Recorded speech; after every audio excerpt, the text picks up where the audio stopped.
Bonjour et bienvenue dans le podcast Parole d'Histoire, consacré à l'actualité des livres, des débats de la recherche en histoire, créé et animé par André Loez. On reparle aujourd'hui d'histoire antique dans le podcast à travers l'Atlas de l'Égypte ancienne de Claire Somalino aux éditions Autrement.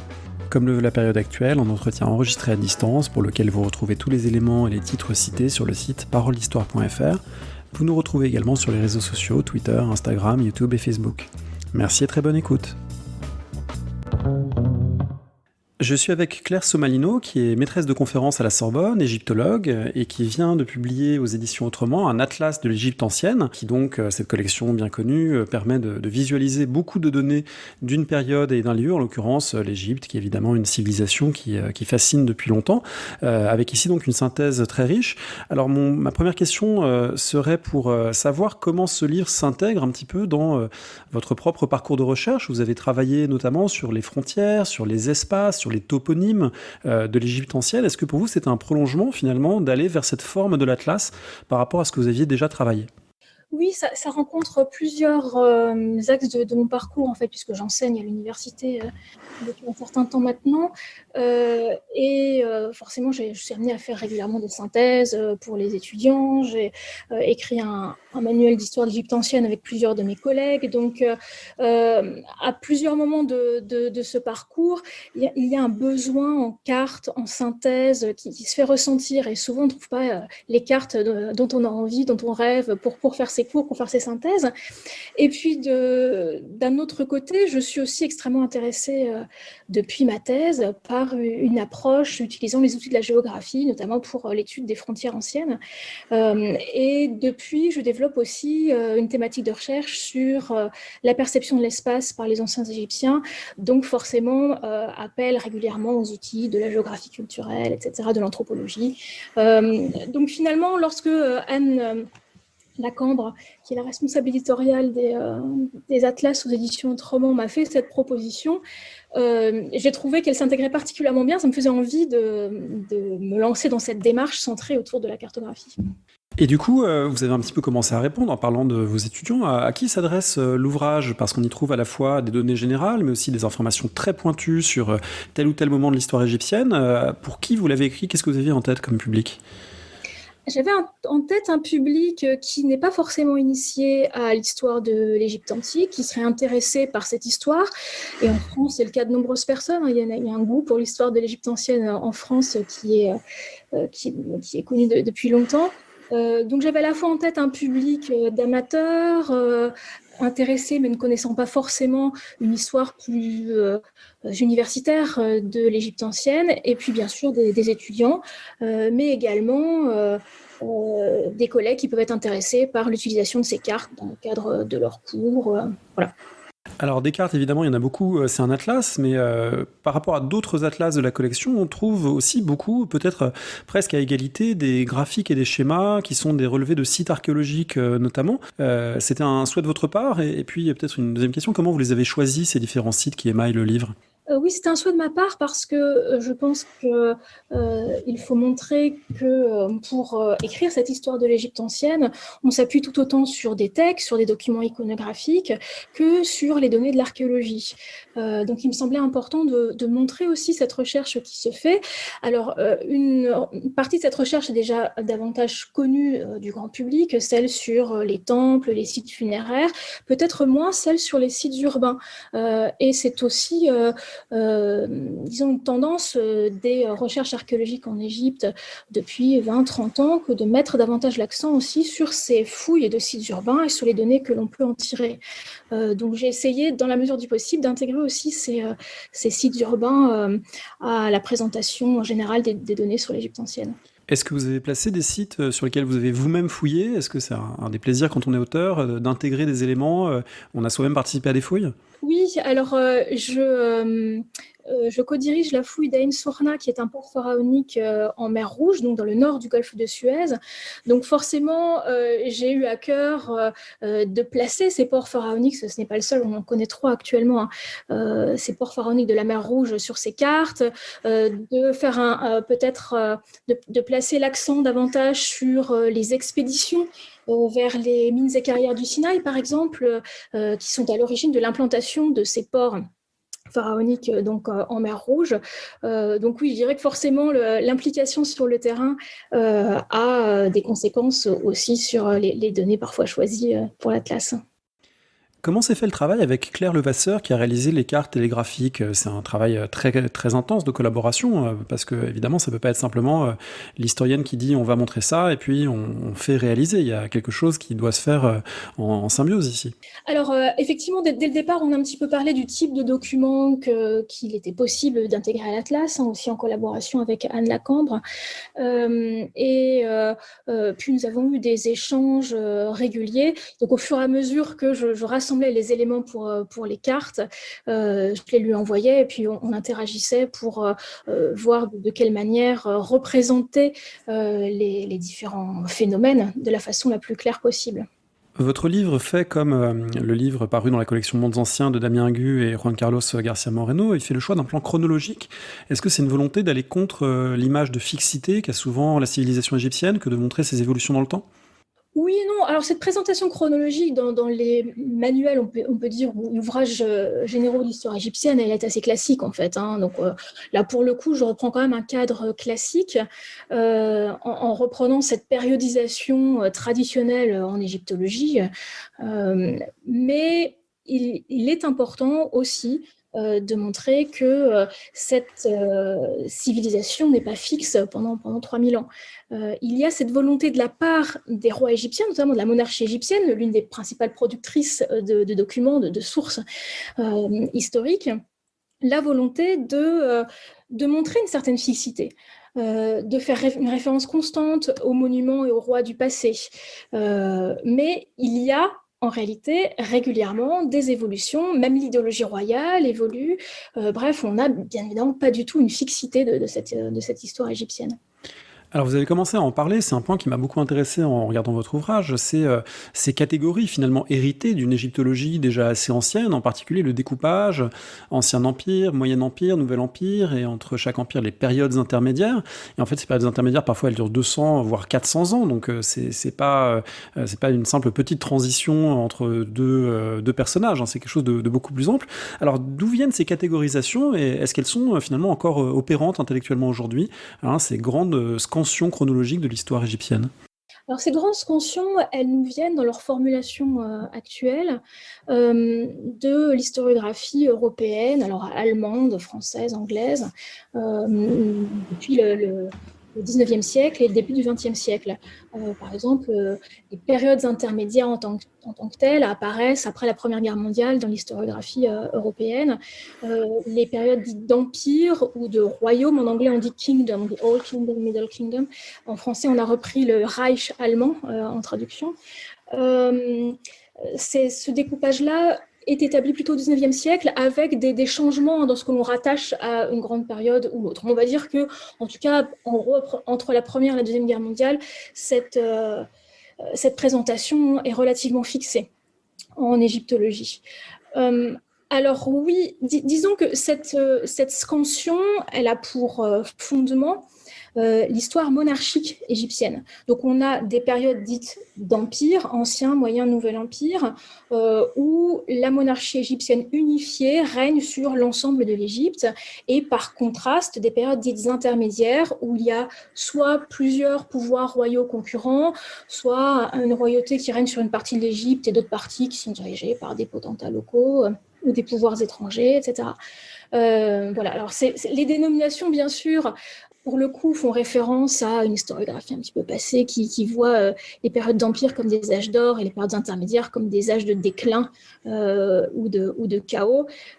Et en cela, ces chercheurs, disons, du début du siècle, étaient à la fois prisonniers des sources égyptiennes elles-mêmes, des sources royales, parce qu'après une période intermédiaire, souvent le pouvoir royal renaissant, disons, voulait justifier aussi sa prise de pouvoir sur l'ensemble du pays, donc présenter la période dite intermédiaire comme une période de chaos était un moyen de légitimer cette prise de pouvoir. Et puis, il y avait une forte influence aussi de la situation politique en Europe, des grands changements politiques en Europe, fin 19e, début du 20e siècle et après la Première Guerre mondiale. Alors, est-ce qu'elle est pertinente encore, cette périodisation? Je dirais que comme toute périodisation, elle reste un outil pratique. Il faut garder en tête maintenant de dissocier jugement de valeur et cette périodisation, de bien garder en tête aussi que c'est une périodisation fondée sur l'histoire monarchique et que si on observe l'histoire culturelle, sociale, on peut avoir d'autres approches aussi. Ceci dit, cette approche-là, elle n'est pas complètement déconnectée de la vision que la monarchie égyptienne avait de son histoire, parce que les figures de grands fondateurs mises en avant par la monarchie égyptienne sont celles justement de ceux qui fondent ces empires, entre guillemets, notamment Mentuhotep II qui fonde le Moyen Empire, ou Ahmosis qui fonde le Nouvel Empire. Il y a sans doute aussi un lien avec le contexte politique à l'époque où écrivaient les égyptologues, dans la mesure où on valorisait quand même la centralisation monarchique dans le Reich allemand, même la centralisation dans la Troisième République française. Aujourd'hui, on est plus sensible finalement au fait qu'une période de polycentrisme ou de polyarchie n'est pas nécessairement une mauvaise chose, que ça peut être aussi des pouvoirs qui sont plus proches des gens qu'ils administrent. On a peut-être aussi un regard qui a changé sur finalement la nécessité d'unifier forcément un pays pour que ce soit une période digne d'intérêt. Oui, totalement. D'ailleurs, on est beaucoup revenu sur le jugement, par exemple, non pas le jugement, mais l'évaluation de la première période intermédiaire, qui a longtemps été présentée comme une période de chaos, de renversement de l'ordre social, etc. Il y a des remarques assez intéressantes que certains de mes collègues ont retrouvées dans des écrits d'égyptologues des années 20 ou 30, avec, suivant les sensibilités politiques des uns et des autres, une évaluation tout à fait différente. Un égyptologue français comme Morel la voyait comme une période de révolution sociale dont il regrettait la fin, alors que d'autres, comme Hermann Kies, par exemple, un égyptologue allemand, considérait cette période comme une période de dégradation, de vulgarité, etc., lui-même étant issu de l'aristocratie allemande, qui a forcé des changements politiques de la fin de la Première Guerre mondiale.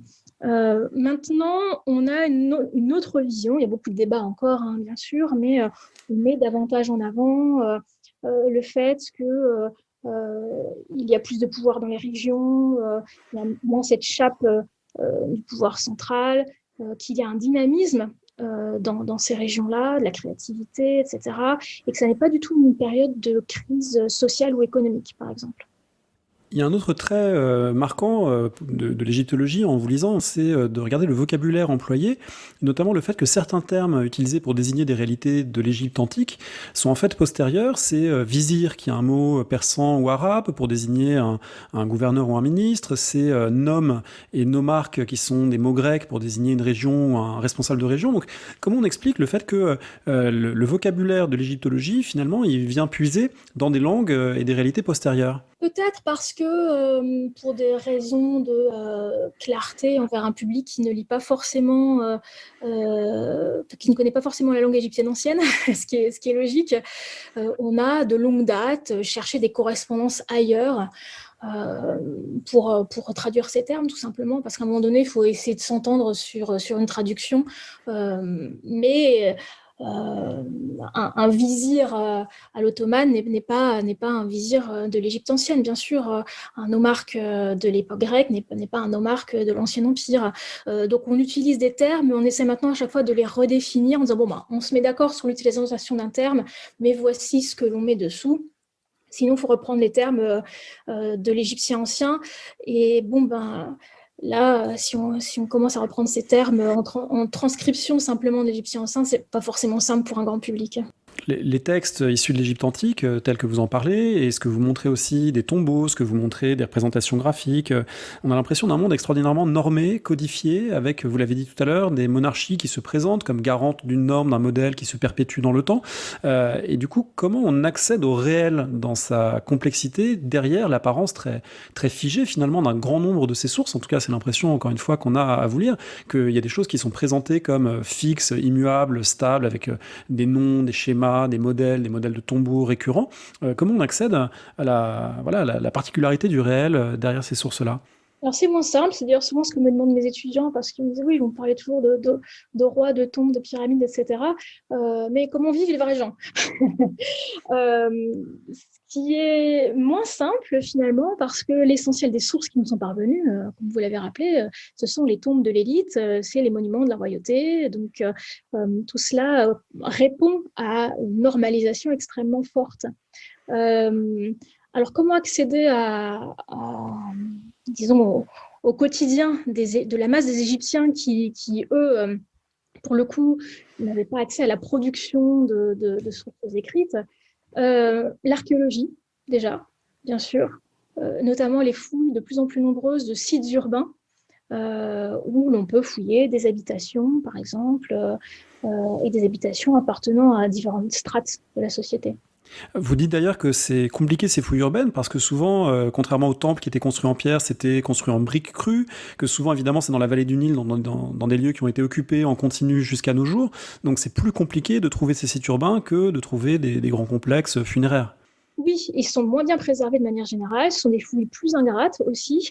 Et puis, ce ne sont pas forcément des fouilles où on cherche le bel objet. Donc, dans les fouilles qui ont été faites au XIXe siècle et puis dans la première partie du XXe siècle, il y a quand même aussi une recherche du bel objet. Donc, puis il y avait cette attraction qui était logique en somme, hein, pour des temples encore debout, presque debout, avec encore des reliefs, des couleurs, etc. Alors que la fouille de villes ou de villages en briques crues, puisque l'essentiel de l'urbanisme en Égypte est en briques crues, est beaucoup plus compliqué, beaucoup plus complexe. Et puis, comme vous l'avez dit aussi, la vallée du Nil reste le cadre de vie de la population égyptienne encore actuellement, et elle l'est depuis l'Antiquité. Donc, toutes les périodes ont occupé à peu près le même espace qui est très réduit finalement. Donc, accéder à ces sites n'est pas toujours simple, ce qui est parfaitement logique d'ailleurs. Parmi les documents que vous publiez qui permettent justement d'avoir accès à des réalités sociales au-delà des sources de l'élite, il y a un papyrus extraordinairement intéressant qui est le papyrus de Hori, je crois, dans une ville où l'on voit 3 générations se succédant dans une maisonnée. Et là, tout d'un coup, on a un aperçu à la fois d'histoire sociale, d'histoire familiale, d'histoire urbaine. Est-ce que vous pouvez en dire plus sur ce source et finalement ce qu'elle peut avoir d'exceptionnel?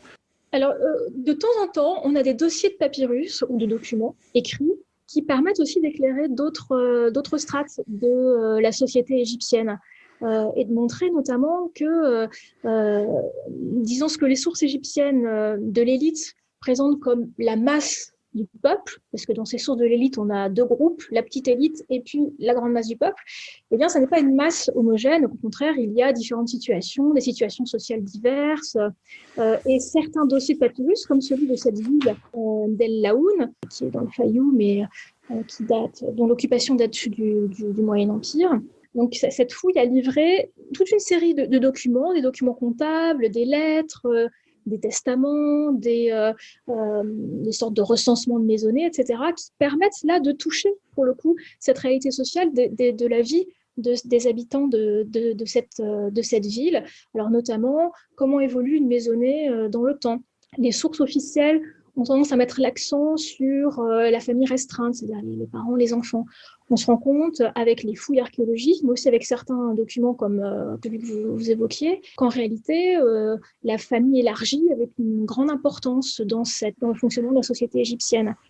Et au-delà, que cette société fonctionnait beaucoup par maisonnée, par réseau de patronage, avec des liens et de protection, de subordination de pouvoir, des liens aussi économiques qui unissent un patron à toute une série de personnes moins favorisées dans la société.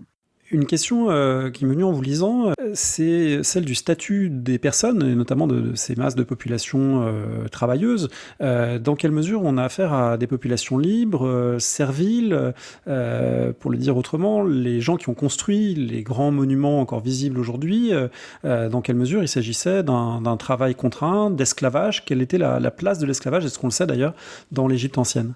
Alors, il y a des débats aussi sur le sujet. On n'a clairement pas un système d'esclavage qui fonctionne comme en Grèce et à Rome, mais il y a eu de l'esclavage en Égypte ancienne, notamment un certain nombre de prisonniers de guerre qui sont ramenés en Égypte à l'issue des campagnes militaires et qui sont employés dans les travaux des champs, pourquoi pas dans les mines et carrières, on ne sait pas exactement, mais qui effectuent un travail servile en Égypte.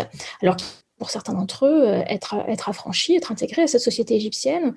On a d'ailleurs souvent du mal à à les suivre parce que eux-mêmes ou leurs enfants adoptent des noms égyptiens. Mais il y a bien eu de l'esclavage en Égypte ancienne.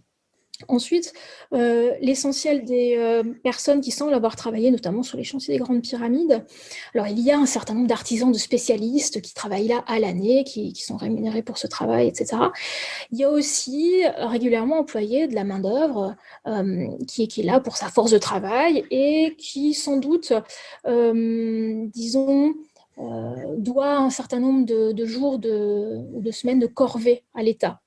Mais qui sont des personnes autrement libres, hein, qui sont des Égyptiens travaillant dans la campagne, enfin, comme l'essentiel de la population qui occupait l'agriculture à cette époque. Ce monde agricole, vous l'abordez notamment au travers d'une première partie qui est consacrée au Nil et à l'environnement et au rapport avec l'environnement. Et le Nil, évidemment, est un peu le personnage principal de cette première section du livre, mais pas seulement du point de vue simplement d'une cartographie surplombante de la vallée du Nil, mais aussi avec toute une série de graphiques, de coupes qui montrent l'alluvionnement, qui montrent le débit, qui montrent l'hydrographie. Donc c'était important de commencer par cette prise en compte de l'environnement naturel des Égyptiens et de la façon dont ils le façonnent. Oui, je pense que c'est tout à fait essentiel pour comprendre le cadre de vie, pour comprendre les interactions entre les Égyptiens et les données environnementales et pour comprendre comment se construit ce milieu. On l'oublie trop souvent aussi parce qu'on est concentré sur les pyramides, les tombeaux, les temples. L'essentiel de la population est occupé à l'agriculture, une agriculture qui est essentiellement une céréaliculture de décrue. C'est sur cette céréaliculture essentiellement que se fonde l'essentiel de l'économie égyptienne. Donc c'est quand même important, je pense, de le redire au départ. On parlait tout à l'heure aussi du concret, du monde réel. Je pense qu'il faut aussi repartir de ce cadre de vie-là, de ces activités-là, mais aussi des temps de déplacement entre les différents points de la vallée, pour comprendre comment se font les circulations, comment circulent les ordres, ce qui peut être aussi important du point de vue de la prise en compte du pouvoir et de ses ramifications dans le pays. Donc ça me semblait important dès le départ de dire aussi tout simplement ce qu'ils mangent, combien de temps potentiellement ils vivent, dans quel environnement ils évoluent, dans quel paysage aussi ils évoluent et quels sont les rapports qu'ils ont avec ce paysage. Ce Nil qui sert à unifier, qui sert de trait d'union avec les temps de déplacement qui permettent effectivement d'acheminer les messages du pouvoir royal, ça rappelle que, effectivement, on l'a dit précédemment, la question de l'unité, elle est toujours remise sur le tapis finalement à chaque période, elle est toujours à refaire, et aussi bien entre la Haute et la Basse Égypte qu'avec des espaces plus lointains. Notamment, vous consacrez plusieurs doubles pages à la question de la Nubie et de la colonisation de la Nubie et la manière dont les différents souverains égyptiens ont vu là un espace particulièrement important pour leur pouvoir, aux marges de leur pays. Est-ce que vous pouvez dire un mot de l'importance de cet espace au sud de l'Égypte ? Dès les origines, dès ces moments, avant même l'émergence de la royauté égyptienne, il y a eu des échanges constants entre les cultures qui vivaient dans la basse vallée du Nil et celles situées plus au sud, et même celles situées aussi au Levant. Donc il y a toujours eu des échanges entre ces différents espaces. Alors, ces espaces au sud sont vraiment importants parce que les Égyptiens s'y procurent un certain nombre de produits comme l'or, mais aussi commerce pour obtenir des produits qui viennent de régions encore plus au sud, alors l'ivoire, l'ébène, des animaux exotiques, etc., qui sont des produits convoités par l'élite égyptienne pour exprimer son statut. Donc, ça a toujours été au centre des échanges avec le Sud. Et puis, pour les périodes ensuite postérieures, il y a eu aussi un certain nombre de pouvoirs qui se sont développés au sud de l'Égypte, notamment le royaume de Kerma autour de la troisième cataracte, et qui ont pu représenter un danger pour les Égyptiens. En tout cas, ce que le pouvoir égyptien ressentait comme un danger pour son propre territoire, mais aussi pour s'assurer l'accès à ces produits qu'il convoitait et pouvoir contrôler un minimum son accès à ces routes de commerce. Ces échanges avec l'environnement proche de l'Égypte, ils sont constants, mais ils tendent à se complexifier, ou en tout cas le contexte lui-même se complexifie, puisque au fur et à mesure de la période, les voisins se structurent davantage, on entre dans un monde étatique en quelque sorte, on entre dans un système de relations internationales, et vous le montrez en particulier avec l'essor du Hatti, du pays des Hittites, qui va poser un certain nombre de défis. Donc vous publiez plusieurs cartes qui montrent cette inscription de l'Égypte dans un contexte qui se densifie du point de vue des États avec lesquels on est amené à interagir, et ça c'est à partir ou autour, on va dire, du 16e, 15e siècle avant notre ère, quelque chose comme ça. Oui, tout à fait. Il y a au Proche-Orient à cette époque-là plusieurs grands royaumes qui ont des ambitions impériales qui se développent.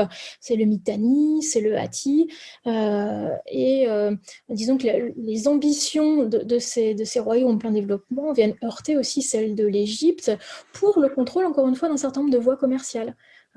Qui passent notamment par la Syrie-Palestine, par le Levant. Donc ces grands acteurs, disons, euh, ont des ambitions qui s'entrechoquent et se mêlent à tout cela un certain nombre de petits royaumes levantins, notamment, qui jouent les oppositions entre les uns et les autres, se rattachent aux uns aux autres suivant les aléas politiques. Et du coup, ça a un effet en retour sur l'Égypte elle-même, dans la mesure où ça va justifier d'avoir une armée de plus en plus importante, où le pharaon va devenir un personnage peut-être encore plus éminent qu'il n'était dans les périodes antérieures, à la fois divinisé de son vivant, et puis chef de guerre glorieux. Donc ça, notamment sous la dynastie des Ramessides, c'est quelque chose qu'on voit s'intensifier, qu'on voit apparaître, une idéologie royale qui se transforme elle-même et qui place la guerre, la divinité du roi, de manière encore plus centrale, peut-être, au cœur du pouvoir. Oui, alors cette image du roi guerrier, elle est au fondement même de la figure royale égyptienne dès les origines. Hein. Les premiers rois sont montrés déjà la massue à la main, tapant sur la tête des ennemis. La fonction guerrière de protection des frontières a toujours fait partie des fonctions essentielles assumées par le roi et mises en valeur par la royauté. Mais l'image du roi guerrier, vous avez raison, est d'autant plus mise en avant à partir du début du Nouvel Empire. Euh, Parce que déjà, il y a eu ces rois venant de Thèbes qui réunifient l'Égypte après la deuxième période intermédiaire et qui présentent cette réunification aussi comme une guerre de libération contre un pouvoir d'origine syro-palestinienne installé dans le nord-est de l'Égypte pendant cette deuxième période intermédiaire. Et cette situation internationale, avec davantage de grands acteurs, hein, notamment au Proche-Orient, a sans doute aussi incité à maintenir une armée de métier. Ça n'est pas le cas avant le Nouvel Empire, il n'y a pas d'armée permanente. C'est le cas à partir donc, du début du Nouvel Empire. Les Hyksos, justement, ces Levantins qui ont régné sur une partie de l'Égypte, ont introduit le cheval, le char. Il y a donc le développement d'une charrerie dans cette armée, et cette charrerie, elle est essentielle dans les guerres qui ont lieu au Proche-Orient à cette époque-là. Et le roi sur son char, en train de vaincre les ennemis, la représentation des grandes campagnes militaires devient un thème d'autant plus important dans l'iconographie du Nouvel Empire, ça c'est certain. Oui. Alors en vous lisant, j'ai appris que, si je ne me trompe pas, c'est Amenhotep III au XIVe siècle avant notre ère qui est le premier roi divinisé de son vivant. Et naïvement, j'avais pensé que les pharaons avaient toujours finalement été considérés comme des dieux. En fait, c'est quelque chose qui là aussi est évolutif. Le rapport entre royauté et culte n'est pas quelque chose qui est fixe et ça se transforme au cours de la même période. Oui, l'idéologie royale a vraiment toujours évolué en fonction des circonstances politiques. Alors, dès les origines, le roi égyptien est considéré comme un homme qui occupe une fonction divine. Donc, il y a vraiment une dualité de ce statut du roi égyptien et qui devient un dieu à sa mort, mais qui occupe une fonction divine de son vivant, qui a un rôle un peu à part entre monde des dieux et monde des hommes. Mais Amenhotep III est le premier, oui, qui met en avant sa propre forme divinisée de son vivant. Donc on peut le voir dans certains temples en train de rendre hommage à sa propre image divinisée. Par exemple. Et cela fonctionne notamment avec disons des évolutions majeures de l'idéologie royale à la XVIIIe dynastie, avec notamment ce qu'on appelle une solarisation de cette idéologie royale, où le culte solaire imprègne de plus en plus la religion et l'idéologie royale, et où le roi et son épouse sont représentés un peu à l'image du dieu solaire et de son épouse sur Terre. Il y a quelque chose qui a fait couler beaucoup d'encre à un moment, c'était cette idée que il y aurait eu un bref moment où un pharaon aurait choisi Aton comme dieu unique et ça aurait été une sorte de moment éphémère de monothéisme égyptien. Vous revenez sur cette question, plus d'ailleurs du point de vue des réalisations monumentales, de comment ça s'est inscrit dans l'espace. Ce débat, il est un petit peu dépassé aujourd'hui, cette vision, en tout cas, on l'a abandonné, cette idée que le culte d'Aton aurait comme ça été une promotion d'un dieu unique en rupture par rapport aux pratiques cultuelles antérieures? Il reste beaucoup de débats sur cette période. Je pense que ces débats resteront toujours. Disons qu'il faut sans doute évaluer cette période d'un point de vue un petit peu plus politique. On ne peut pas tellement distinguer la politique et la religion en Égypte ancienne. Oui, le roi Akhenaton promeut le culte du disque solaire, Aton, et promeut son culte unique, en réalité.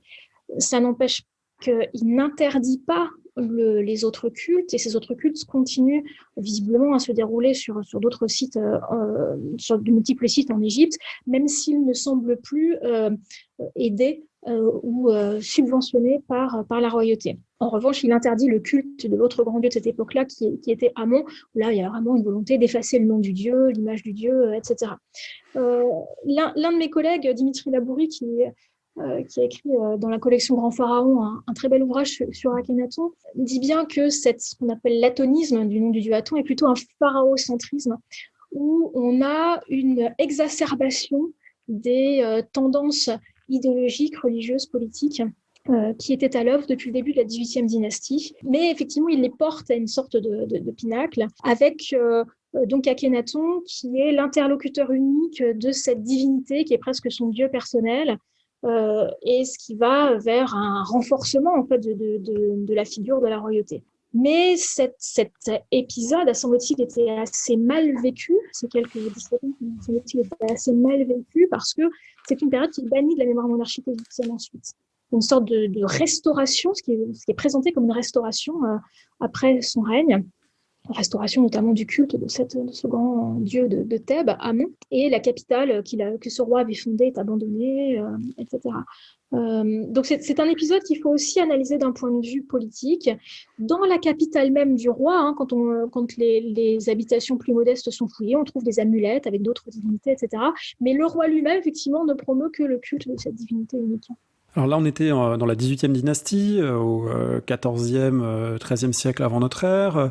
On est dans ce qu'on appelle le Nouvel Empire. Ce Nouvel Empire qui va prendre fin, suivant les périodisations conventionnelles, autour du 11e siècle avant notre ère. Et là, on remarque, surtout quand on connaît mieux d'autres ères géographiques, on remarque qu'il y a un synchronisme entre cette fin du Nouvel Empire et puis la fin du monde mycénien, entre toute une série de bouleversements attestés ailleurs en Méditerranée. Est-ce que là, il y a un même moment dans lequel l'Égypte est prise, qui est un moment de bouleversement plus général des États, des rapports, des civilisations. C'est ce qu'on a appelé le début des âges obscurs pour la Grèce. Est-ce que là, il y a une correspondance avec ce qui se passe dans l'histoire égyptienne ? Clairement, cette situation internationale, elle a de profondes résonances en Égypte, notamment autour de l'épisode des peuples de la mer, avec cette migration, visiblement, de peuples sans doute d'origine égéenne, qui aurait bouleversé les équilibres proche-orientaux à cette époque-là. Bon, même si cela est un peu nuancé maintenant, parce qu'on a présenté de la mer comme une déferlante qui arrive et qui abattent tout sur leur passage. Ils arrivent sans doute en rencontrant des royaumes déjà fragilisés pour d'autres raisons socio-économiques et politiques. Mais toujours est-il qu'il y a de gros bouleversements à cette époque, qui arrivent avec un tout petit peu de retard en Égypte, parce que dans un premier temps, un roi comme Ramsès III bloque justement l'avancée de ces peuples de la mer, mais qui, dans les dizaines d'années qui suivent, se déroule également, notamment parce que après Ramsès III, essentiellement, l'Égypte perd ses territoires proche-orientaux, perd une partie des ressources économiques qu'elle pouvait en tirer, ce qui a de profondes conséquences sur l'économie égyptienne, et il y a une véritable crise économique sans doute en Égypte à cette époque-là.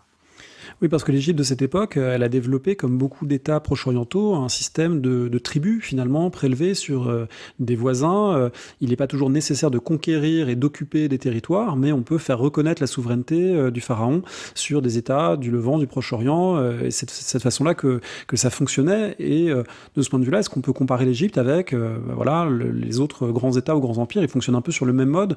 Lever un tribut, c'est encore la meilleure façon d'exercer une influence et d'imposer une autorité ? Oui, exactement. C'est l'un des objectifs aussi de cette domination. Il y a ce tribut qui est élevé régulièrement. Et il y a une présence égyptienne dans ces territoires qui n'est pas forcément lourde. À la 18e dynastie, par exemple, au Levant, il y a quelques garnisons, quelques centres égyptiens, mais il ne semble pas y avoir un investissement humain majeur des Égyptiens dans cette région qu'ils dominent. D'ailleurs, il y a un certain nombre de lettres assez amusantes, de notre point de vue aujourd'hui, dans les archives retrouvées à Amarna, qui sont ces archives diplomatiques, où un certain nombre de roitelets soumis aux Égyptiens à cette époque en appellent au roi égyptien, oui, mais mes voisins m'embêtent, je veux ton aide, etc. Et le roi égyptien n'y répond absolument pas, parce que ce qui l'intéresse, c'est de sécuriser la région, sécuriser les voies de commerce et son approvisionnement dans certains produits stratégiques, et pas forcément de s'investir lourdement dans la domination de ces espaces.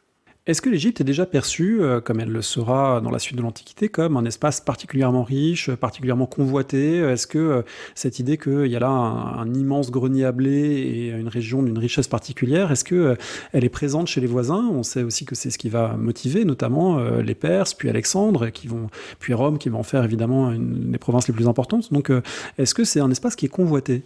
Pendant le Nouvel Empire, je ne sais pas vraiment si les voisins pensent cela. L'Égypte est vue comme le fournisseur d'or de la région, et justement toujours dans ses lettres d'Amarna, ces flatteries adressées aux rois égyptiens par certains de ses alter ego, en disant oui, en Égypte, l'or est plus abondant que la poussière. Parce que dans ce système, disons ce premier système international mis en place à l'époque, l'or vient beaucoup justement d'Égypte et de Nubie, d'où aussi l'importance de la domination de la Nubie par les Égyptiens pour avoir ces ressources en or qu'ils échangent ensuite dans les réseaux proche-orientaux, notamment. À la fin de la période, à partir du VIe siècle, c'est la domination étrangère, la domination perse, l'immense empire perse qui conquiert l'Égypte et qui en fait une de ses satrapies. Et à ce moment-là, commence à naître, ou en tout cas se manifeste, plusieurs historiens l'écrivent, ce qu'on appelle un sentiment national égyptien, cette idée qu'on va rejeter les envahisseurs. Alors c'est intéressant de voir cette idée de sentiment national, parce que c'est quelque chose qui est très discuté évidemment à d'autres époques. Est-ce qu'au Moyen-Âge, le sentiment national français naît? Ça a été discuté. Est-ce que c'est plus tard? Est-ce que c'est au XVIIIe siècle, XIXe siècle? Alors là, cette idée de voir un sentiment national unifiant les Égyptiens contre les Perses, elle est présente. D'où est-ce qu'elle vient? Est-ce que c'est quelque chose qui est traduit par nos sources? Est-ce que c'est quelque chose qu'on peut mesurer, cette idée que la domination perse est mal vécue par les Égyptiens? Il y a un certain nombre de révoltes pendant cette domination perse, donc ça montre que ce n'est pas toujours bien vécu. Bon, après, est-ce que c'est la domination qui est mal vécue, ou est-ce qu'il y a des ambitions politiques de certaines familles, certains clans en Égypte même? C'est aussi une possibilité, les deux peuvent se combiner. Le fait que cette domination perse est mal vécue est fortement mis en scène aussi un peu plus tard, notamment par les rois d'origine macédonienne, par les Ptolémées, parce que disons que la conquête d'Alexandre est aussi présentée comme une libération du joug perse. Donc, il y avait une utilité aussi à présenter, à accentuer, on va dire, les méfaits de la domination perse. Il y a eu toute une série de, entre guillemets, légendes autour du pillage des temples, des statues, etc. Sans doute ça a dû exister, notamment au moment des conquêtes et des opérations militaires, comme un peu partout. Est-ce qu'il y a un joug spécifiquement dur des Perses pendant cette période-là? Ça reste sujet à débat, mais clairement, les Macédoniens ensuite ont quand même accentué aussi ce sentiment-là. Est-ce que c'est le clergé égyptien qui finalement a été un peu le porte-parole de cette idée suivant laquelle les Perses n'auraient pas respecté les temples, n'auraient pas respecté les dieux, et du coup il y avait là une domination peut-être plus mal acceptée que d'autres pouvoirs qui se sont succédés dans l'histoire égyptienne, qu'il y avait là quelque chose qui changeait? Le prêtre, à partir du moment, enfin le clergé, à partir du moment où le pouvoir égyptien, quelle qu'était son origine, à partir du moment où le pouvoir continue à financer la construction des temples, leur fonctionnement, etc., on n'avait pas forcément un intérêt à critiquer ce pouvoir-là. Donc ça a dépendu aussi des politiques qui ont été mises en œuvre par les différents dirigeants, je dirais. Parmi les dernières pages, les dernières cartes de l'ouvrage, il y a une carte étonnante des nécropoles d'animaux présentes surtout à partir de la fin de l'histoire égyptienne au premier millénaire, disons. Alors c'est une pratique étonnante qui n'a pas toujours existé, le fait d'inhumer des momies, des corps d'animaux. À quoi ça correspond dans l'histoire égyptienne, la multiplication de ces sépultures animales et de ces cultes animaux? Le culte aux animaux a existé en étant déjà ancien en Égypte, mais clairement, c'est considérablement accru pendant le premier millénaire avant Jésus-Christ. Cela correspond à un moment peut-être de crise de la royauté, qui a souvent servi d'intercesseur avec les divinités, de volonté de relations plus directes aussi avec ces divinités. On a notamment le culte des dieux enfants, des dieux sauveurs, qui se développe beaucoup à cette période-là. Et l'accent qui est placé sur le culte aux hypostases divines, donc à ces animaux qui représentent la divinité, l'un des plus célèbres étant le taureau Apis, qui représente le dieu Ptah de Memphis. Donc on a un taureau qui est choisi suivant certains signes et qui est honoré comme une représentation de la divinité pendant toute sa vie, puis ensuite enterré en grande pompe, etc. Et puis parallèlement, il y a une dévotion qui s'exprime par le fait d'acheter des momies de l'animal représentant la divinité et puis de les déposer en grand nombre dans des catacombes à côté du temple pour exprimer sa dévotion. C'est un moyen d'exprimer cette dévotion à cette époque. Alors d'ailleurs, on peut aussi réintroduire la dimension socio-économique dans cette question, puisque des momies d'animaux, il y en a de différentes qualités. Vous avez l'animal entier ou un petit bout de l'animal. Il y a vraiment différentes qualités de momies qui expriment le statut aussi social de ceux qui offrent. Mais c'est assez étonnant de visiter ces catacombes. Je me souviens d'avoir visité celle de Touna el-Gebel en Moyenne-Égypte, où il y a encore des milliers et des milliers de momies qui sont entreposées dans ces catacombes, des momies d'Ibis notamment. Donc c'est assez impressionnant à voir ce phénomène qui a été assez massif à l'époque tardive. L'histoire de l'Égypte antique peut se terminer à plusieurs dates, suivant le point de vue adopté. Vous choisissez plutôt de l'arrêter avec le moment de la conquête d'Alexandre. Alors, Claire Somalino, qu'est-ce que vous avez contre les Lagides? Pourquoi est-ce qu'ils ne sont pas des pharaons comme les autres? Pourquoi Cléopâtre VII n'est pas associée finalement au reste de l'histoire égyptienne? Alors, j'ai rien du tout contre les Lagides. À un moment, il faut bien choisir une césure. J'ai choisi celle-là parce que il est clair que l'époque dite ptolémaïque, donc cette époque où des rois de culture grecque et d'origine macédonienne gouvernent l'Égypte, cette période pose d'autres problématiques j'ai trouvé que je n'avais pas forcément la place dans l'ouvrage d'inclure cette période en plus avec les problématiques différentes dans une région qui a beaucoup changé aussi à cette époque-là, dans un monde qui avait changé. Donc, il faut faire des choix à un moment donné, plus ou moins arbitraires. Mais disons que j'ai fait ces choix-là pour me concentrer sur déjà une grosse période entre les origines de cette culture égyptienne et puis donc le moment de la conquête d'Alexandre. Pour terminer, il y a un peu plus d'un an, quand on pouvait encore aller dans des expositions, il y a eu une grande exposition Toutankhamon. Je voulais savoir si vous l'aviez vue et ce que ça vous inspirait finalement, cette présence toujours aussi intense de cette figure plus largement de l'Égypte ancienne dans la culture populaire, avec une exposition très chère, avec une mise en scène très particulière. Quel regard l'égyptologue porte sur ce type d'événement culturel? Alors, j'avoue que je n'avais pas été la voir. Bon, ayant à de multiples reprises aussi vu ce mobilier funéraire au musée du Caire, il est vrai que dans les expositions qui sont souvent faites ou dans les documentaires qui sont régulièrement diffusés sur l'Égypte, très souvent ce sont les rois, la religion, les pyramides, les momies qui sont mis en avant. Alors je n'ai rien contre, ce sont des aspects tout à fait intéressants de cette culture. Encore une fois, tout dépend du discours qui est produit avec, c'est-à-dire montrer en quoi l'étude du mobilier funéraire d'un roi peut être intéressant d'un point de vue à la fois religieux, politique, économique, etc. Donc, mais il faut être honnête, ces objets sont tout à fait beaux, impressionnants, attirent beaucoup, et ça fait partie aussi des types d'objets ou disons, d'œuvres qui font que l'Égypte continue à attirer. Après, ça n'empêche pas, et c'est ce qui est fait par beaucoup des collègues, de fouiller d'autres types de sites, de présenter d'autres types de documentation pour compléter la vision qu'un public plus large peut avoir de l'ancienne Égypte. Donc je dirais que toutes les approches sont valables, complémentaires et qu'il faut justement les multiplier. Le confinement avait d'ailleurs permis de voir qu'il y a beaucoup de ressources en ligne qui étaient sans doute connues des égyptologues, mais qui ont été diffusées notamment avec des visites virtuelles de tombeaux, des visites virtuelles très impressionnantes d'un certain nombre de lieux, de sites archéologiques égyptiens. On pourra d'ailleurs en mettre un certain nombre en lien sur le site. Est-ce que pour finir, vous auriez un conseil de lecture que vous voudriez partager avec ceux et celles qui nous écoutent ? Alors, ça dépend par quels aspects vous êtes intéressé.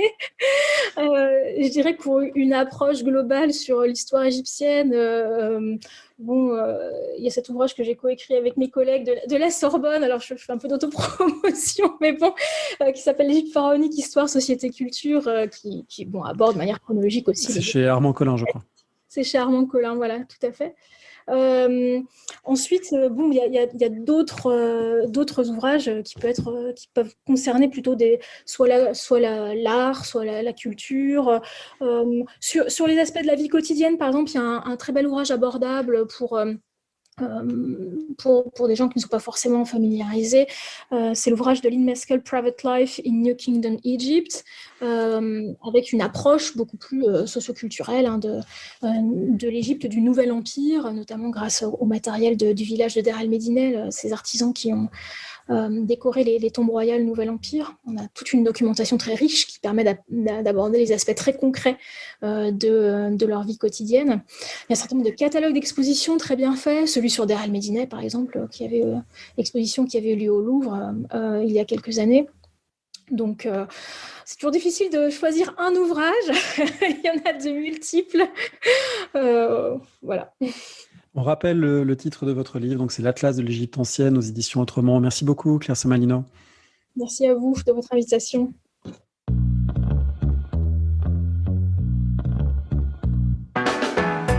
Merci de nous avoir écoutés. Rendez-vous sur le site www.paroledhistoire.fr pour toutes les informations sur le podcast, pour vous abonner, écouter ou télécharger les autres émissions.